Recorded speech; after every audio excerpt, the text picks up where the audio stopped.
दिलकश अंदाज, खूबसूरत लबो लहजा। जी हां, हम बात कर रहे हैं जौनपुर यूपी के एमएलए जनाब नदीम जावेद साहब की। आइए सुनते हैं उन्होंने आजमगढ़ कोंडागनी के मुशायरे में क्या कहा। मैं बहुत ही अदब एहतराम के साथ इस मुशायरे की इफ्तिताही कलिमात के लिए एक ऐसे नौजवान से गुजारिश करता हूँ जिसने यकीन कीचड़ में कमर खिलाने का काम किया है। हिंदुस्तान में नई नस्ल का एक बहुत ही नुमाइंदा चेहरा, क्या खुदा के वास्ते मोहरे सुकून तोड़ भी दे, तमाम शहर तेरी गुफ्तगू का प्यासा है। नदीम जावेद साहब से गुजारिश करता हूँ कि आए और इफ्तार।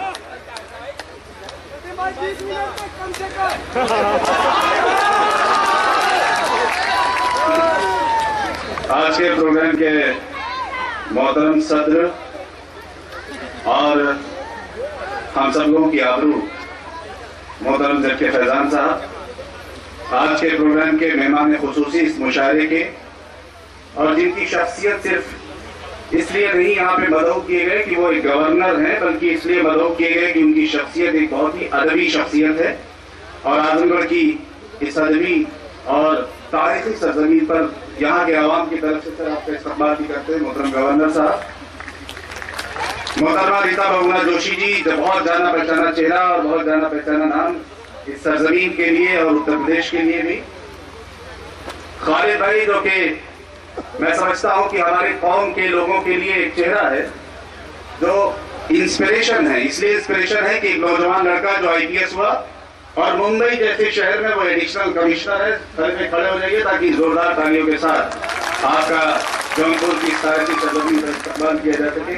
हमारे जावेद भाई, जो कि आजमगढ़ का नाम न सिर्फ हिंदुस्तान में बल्कि दुनिया में रोशन कर रहे हैं, जावेद फारूकी साहब जो दुबई से जल के तशरीफ लाए हैं।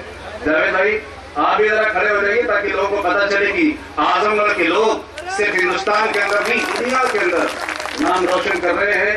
हमारे अच्छू भाई और बहुत सारे शोराए किराम और दीगर मौजूद लोग यहाँ पे बैठे हैं।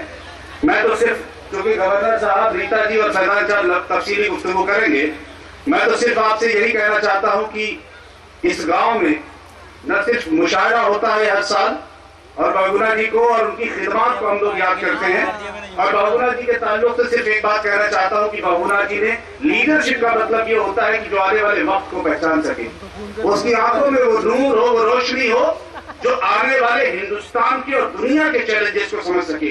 बहुगुणा जी ने ये समझ लिया था बहुत पहले कि आने वाला जो हिंदुस्तान होगा उसमें मौलाना आजाद ने दिल्ली की जामा मस्जिद पे खड़े होकर जो कहा था कि फिरका परस्ती इस मुल्क में एक बहुत बड़ा सवाल खड़ा होगा, और उसी मौलाना आजाद की सोच को बढ़ाने का काम बहुगुणा जी ने किया था। और ये खराज अकीदत सिर्फ बहुगुणा जी को खराज अकीदत नहीं है, ये मुशायरा सिर्फ मुशायरा नहीं है, बल्कि हिंदुस्तान की फिरका परस्ती के खिलाफ जो लड़ाई चल रही है उस लड़ाई को आगे बढ़ाने का एक काम है। और आजमगढ़ की आवाम और आजमगढ़ के लोग, ये शिवली नुमानी की सरजमीन है, यहाँ महापंडित राहुल साहब किस्तानी की सरजमीन है, ये हरियावत की कैफी आजमी की सरजमीन है, ये सरजमीन ये इकबाल सुहेल की सरजमीन है। उनका शेर बड़ा मशहूर था कि आजमगढ़ के मगर फैजान तजल्ली है अक्सर, जो जरा यहाँ से उठता है वो नैयर आजम होता है।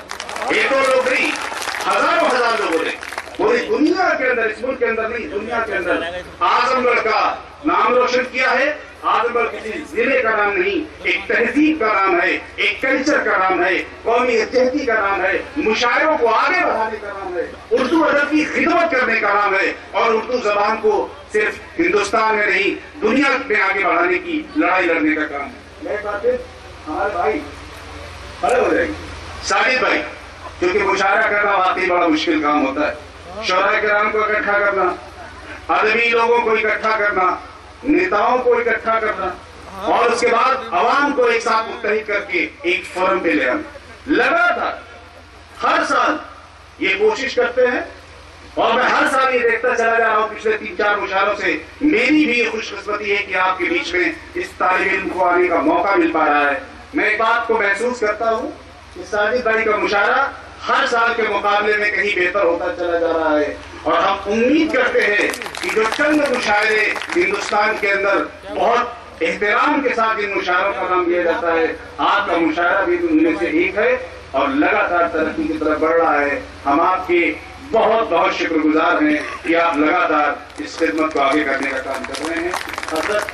کیونکہ گورنر صاحب کے تعلق سے ایک بات میں واضح کر دوں، شاید بہت سارے لوگ جانتے بھی ہوں گے اور شاید بہت سارے لوگ واقف بھی نہیں ہوں گے. ایک تو بہت اہم بات ہے وہ یہ ہے کہ ہندوستان کے اندر اردو یونیورسٹی صرف ایک ہے. اردو ادب کی خدمت مشاعروں کے ساتھ ساتھ اردو کی تعلیم سے بھی ہوگی.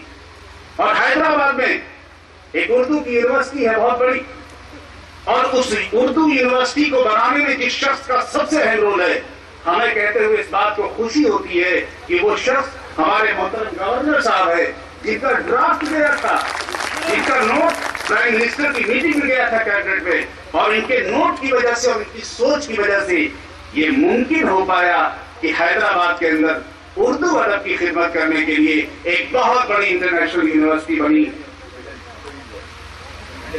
سینٹرل یونیورسٹی بنی، اور اس کی ایک شاخ بھوپال کے اندر بھی ہے، اور اس میں جو رول ہے وہ آپ کا ہے. میں اعظم گڑھ کی علامہ شبلی نعمانی کی سرزمین پر آپ کا یہاں کے عوام کی طرف سے استقبال کرتا ہوں.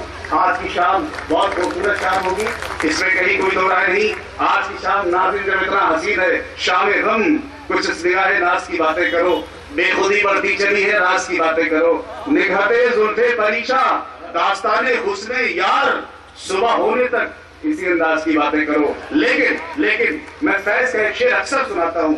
اس فیض کے اس طرح کی شاعری تو ہوگی، لیکن فیض احمد فیض جو ترقی پسند تحریک کے بہت بڑے شاعر گزرے ہیں، فیض کی ایک بڑی مشہور نظم ہے. اس نظم کے حوالے سے صدر محترم کی اجازت سے بات کو ختم کرتا ہوں. یہ دار دار اجالا، یہ شب گزیدہ سحر، یہ دار دار اجالا، یہ شب گزیدہ سحر، وہ انتظار تھا جس کا، یہ وہ سحر تو نہیں، یہ وہ سحر تو نہیں جس کی آرزو لے کر چلے تھے یار کہ مل جائے گی کہیں نہ کہیں. چلے چلو کہ وہ منزل ابھی نہیں آئی، نجات دیدو دل کی کھڑی نہیں آئی. شکریہ. خدا حافظ. حاضرین، یہ تھے ندیم جاوید صاحب. یقیناً جتنی خوبصورت شخصیت ہے، انداز بھی اتنا ہی خوبصورت ہے. وہ کرے بات تو ہر لفظ سے خوشبو آئے، ایسی بولی وہی بولے جسے اردو آئے. کبھی گلاب کبھی ترکان جیسا ہے، تمہارا شہر تو اردو زبان جیسا ہے. یقیناً یہ علامہ شبلی نعمانی کی سرزمین ہے، یہ مولانا حمید الدین فراہی کی سرزمین ہے، یہ کیفے اعظمی کی سرزمین ہے، یہ علامہ سہیل اعظمی کی سرزمین ہے، یہ خلیل الرحمان اعظمی کی سرزمین ہے. اور آج بھی اس سرزمین نے ہندوستان کو بڑے نایاب گوہر دیے ہیں. میں شکر گزار ہوں ندیم جاوید صاحب کا، کیونکہ تاخیر کافی ہو چکی ہے، لیکن ایک بہت اس مشاعرے میں اپنی نظامت کے جوہر دکھائے ممبئی سے تشریف لائے ہندوستان کے مشہور اور معروف شاعر جناب نظر بجنوری صاحب نے. اس مشاعرے کے کنوینر رہے جناب ساجد خان اعظمی. تو یہ تھا ایک شاندار اور انڈیا مشاعرہ کونرا گنی اعظم گڑھ یو پی انڈیا کا. امید کرتا ہوں یہ مشاعرہ آپ کو اچھا لگا ہوگا.